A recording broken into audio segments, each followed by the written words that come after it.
सच्चे दरबार की जय। तो हाय गम तो मैं जे मजा। तो भैया एक व्यक्ति था और उस व्यक्ति की शादी होकर आई। जब शादी होकर आई तो वो व्यक्ति तो अपने पत्नी से बड़ी मोहब्बत करता था, मगर पत्नी अपने पति से मोहब्बत नहीं करती थी। मगर उसका जो व्यक्ति था वो इस उम्मीद में था कि एक दिन तो आएगा जिस दिन ये मेरी पत्नी भी मुझसे सच्ची मोहब्बत करेगी, और इसी उम्मीद में वो अपनी पत्नी की सारी गलतियां नजरअंदाज कर दिया करता था। अब उसकी पत्नी जो थी वो बार बार चल मैके महीना में 10 दिन रहती ससुराल और 20 दिन रहती मैके, मगर वो फिर भी कुछ नहीं कहता था। इस कान सुनता, इस कान निकाल देता। उम्मीद थी एक दिन तो आएगा जिस दिन वो भी मुझसे सच्ची मोहब्बत करेगी। और एक दिन की बात, पत्नी बोली हमें मायके जाने हैं। कहाँ जाने हैं? मायके जाने हैं। उनने कहा सही है भाई, चलते हैं। अब वो मायके के लिए, अपने पत्नी के मायके, अपने ससुराल के लिए जब चला पत्नी को लेकर, तो रास्ते में देखा कि भाई बहुत तेज धूप पड़ रही है, गर्मी बहुत है। उसने सोचा कुछ समय के लिए थोड़ा विश्राम कर लिया जाए, और जब ठंड हो जाएगी, शाम हो जाएगी, तब चलेंगे। तो वो व्यक्ति एक बाग में एक पेड़ के नीचे बैठ गया और पत्नी से कहने लगा कि जब शाम हो जाएगी तभी चलेंगे। उन्होंने की सही है। तो पत्नी कहने लगी कि प्यास लग रही है, अगर पानी की व्यवस्था हो जाए तो। प्यास लग रही है। उन्होंने कहा कभी व्यवस्था कर देते हैं। तो आसपास में देखा तो एक कुआं नजर आ गया। उन्होंने कहा आप चिंता ना करें, हम अभी आपकी पानी का प्रबंध कर देते हैं। प्रेम से बोलो बालाजी महाराज की। अब वो पानी लेने के लिए जब कुआं पे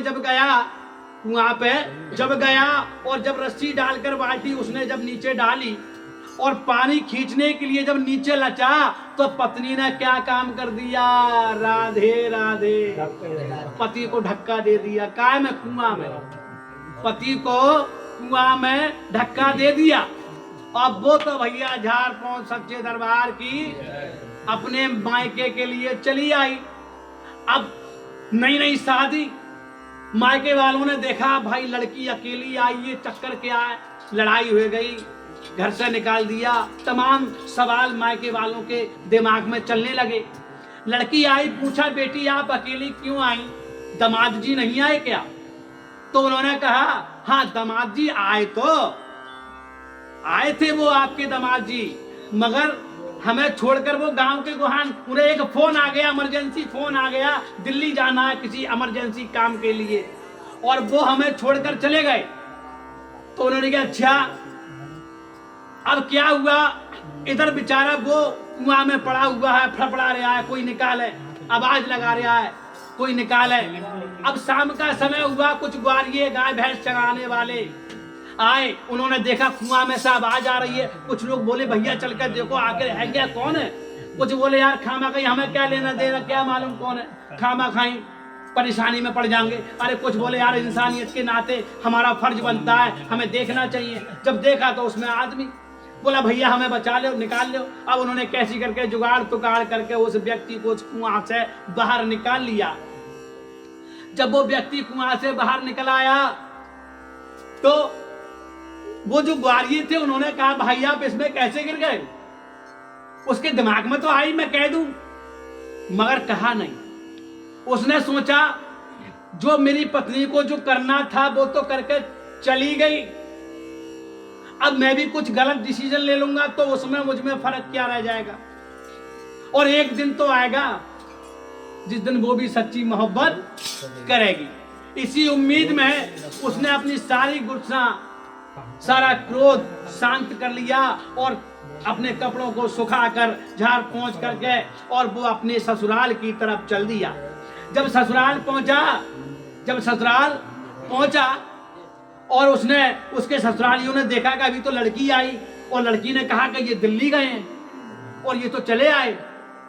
तो उन्होंने कहा कि भाई आप तो दिल्ली गए थे। वो बोला कि हाँ गए तो दिल्ली थे, मगर रास्ते में दोबारा फिर फोन आ गया कि जिस कार्य को जाना था वो कार्य 1 हफ्ते के बाद होगा।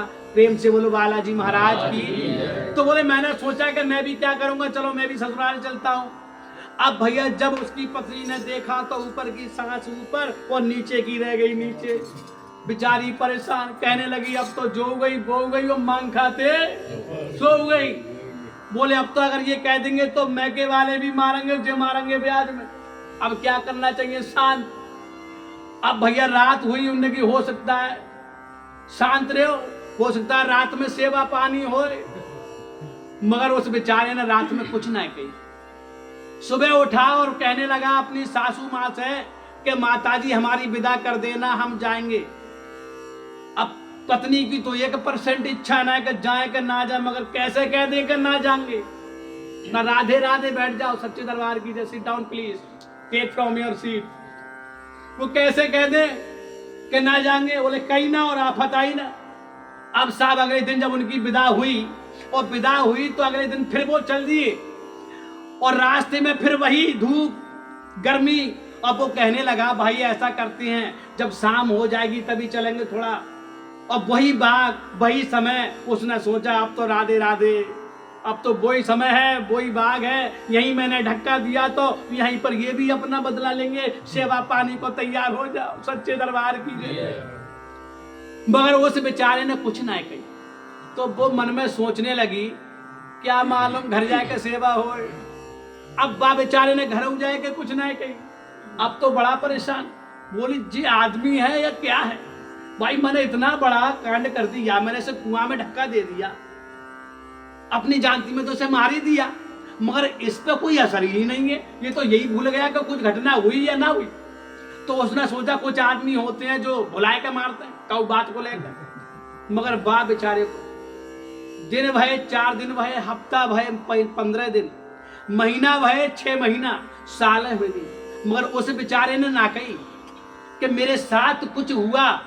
और वो अपने पति की इस विचार को देखकर, इस व्यवहार को देखकर इतनी प्रभावित हो गई कि उसे अपने पति से सच्ची मोहब्बत हो गई, जिसका वो इंतजार देख रहा था। प्रेम से बोलो बालाजी महाराज की। अब दोनों जने प्रेम पूर्वक रहने लगे, दोनों जने प्रेम पूर्वक रहने लगे। भगवान की कृपा हुई, समय बीता, और धीरे धीरे करके उसके लड़के भये 4। कितने भये? क्या भये? 4 लड़के हुए। और भगवान की कृपा हुई, समय बीता, और धीरे धीरे करके वो लड़के जब चारों जवान हुए और चारों की भई शादी, तो राधे राधे, चारों की भई शादी। और जब चारों बहुएं जब सेवा करने के लिए आती, कोई पानी ला रही है, कोई चाय ला रही है, कोई कॉफी ला रही है, कोई खाना ला रही है। अब तो साहब वे बड़े बूढ़े बड़ा प्रसन्न, और वो व्यक्ति अपने मंद मंद अपनी लड़के की बहुओं को देखता था और मंद मंद मुस्कुराता था और कहता था कि हाय गम तुम्हें जे मजा। अब जे सुनते सुनते उसके लड़के की बहुएं जो हुई वो बड़ा परेशान रहने लगी कि यार हम तो इनका सम्मान करते हैं, इनका मतलब इनकी सेवा करते हैं, और ये हमें देख कर मुस्कुराते हो, कहते हैं हाय गम तुम्हें जे मजा। उनने अपने अपने आदमियों से कही कि देखो अपने बाप को लियो समझाए, बात बहुत खराब हो जाएगी, मैं के चली जाऊंगी, आऊंगी ना फिर रहो तुम चक्कर में। बोले क्यों क्या हो, बड़ी नाराज हो? बोले तुम्हारे बाप हमें देखता हूँ मुस्कुराता, कहता हाय गम तुम्हें जे मजा। बोले चला, 3 जो बड़े बड़े लड़का है उनने तो अपनी अपनी बहू डांट, शांत रहे, कह रहे हैं कहने बाप ही तो हैं, बड़े बूढ़े हैं, कोई बात ना है। और छोटी वारी बड़ा तेताल सच्चे दरबार की, और छोटो वारू बड़ा तेताल। वो बोलो आज शाम को चलिए तू रोटी लेके, फिर पूछूंगा डोकर से बात का है। अबे 3 तो चली आई, और वो छोटे वाली जब गई तो अच्छा उन्हें क्या मतलब, वो तो व्यक्ति अपने गम में था। अब वो तो उसने देखा और मुस्कुराया और बोला हाय गम तुम्हें जे मजा। अब तो वो सीधे निकला वाला सच्चे दरबार की। अरे कि तुम अकल नहीं है, आप खामखाई बोलते हो, आप ये आपकी सेवा करती हैं, आपको बोलने की तमीज नहीं है, ये नहीं है वो नहीं है। वो बेचारा बहुत तरह कहता रहा कि भाई बात क्या है, बात बता, तू क्यों मुझ पे हट रहा है, क्यों मुझे सुना रहा है, बात क्या है। मगर वो खा रुके, वो तो नॉन स्टॉप चला जा रहा है। अब उसने इतनी सुनाई इतनी सुनाई इतनी सुनाई कि वो व्यक्ति जब बकते बकते उसका लड़का जब थक गया और बाद में वो बड़े बूढ़े बोले हाथ जोड़ कर, बेटा जा तो बता दे तूने इतनी सुनाई क्यों? अरे कि तुम्हें ना मालूम, तुम क्यों कहते हो इनसे कहा है गम तुम्हें जे? अरे जा बात के लिए सुनाई।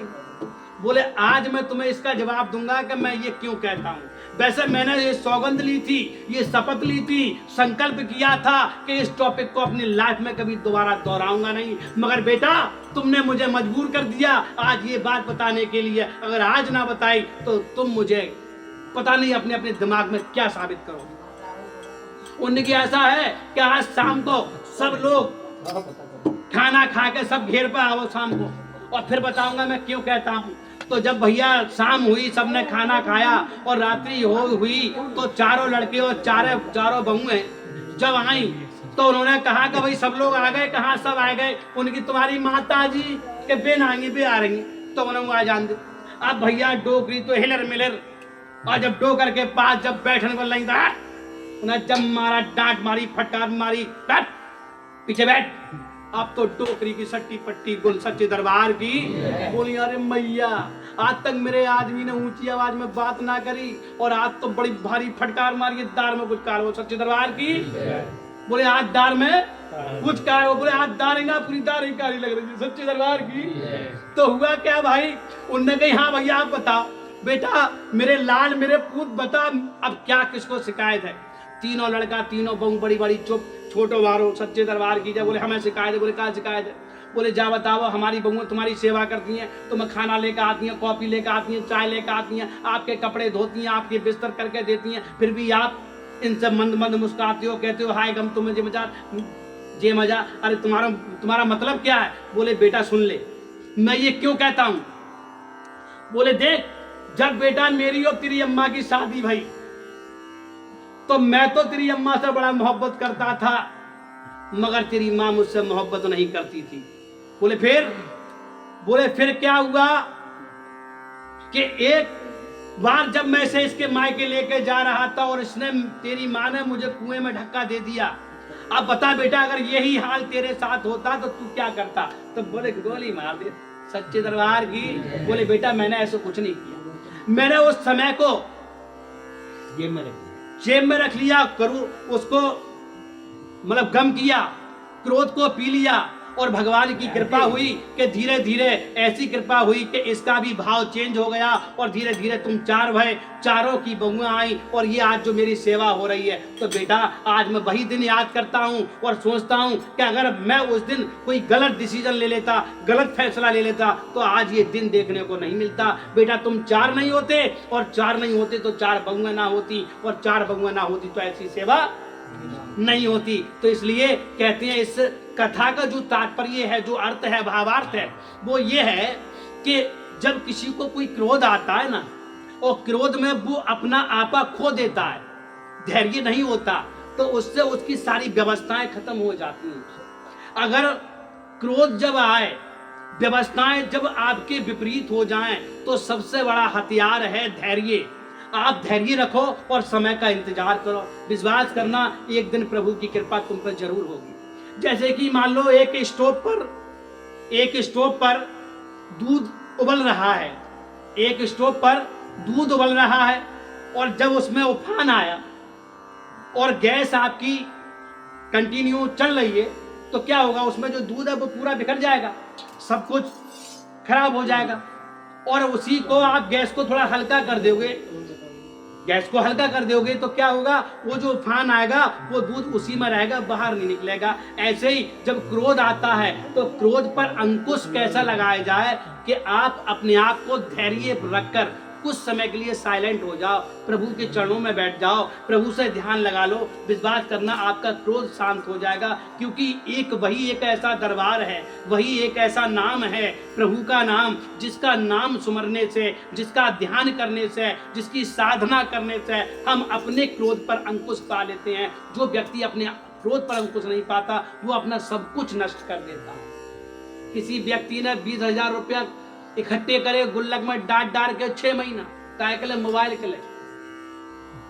और मोबाइल लेने के बाद में आएगी गुस्सा, सच्चे दरबार की आएगी का गुस्सा, और लव और सच्चे दरबार की 20,000 को मोबाइल 20 सेकंड ना लगे और 6 महीना में पैसे इकट्ठे करे। और फिर पछताए फायदा का जब चिड़िया चुन गई। अब कह रहे हैं अब क्या करोगे। सच्चे दरबार की जय।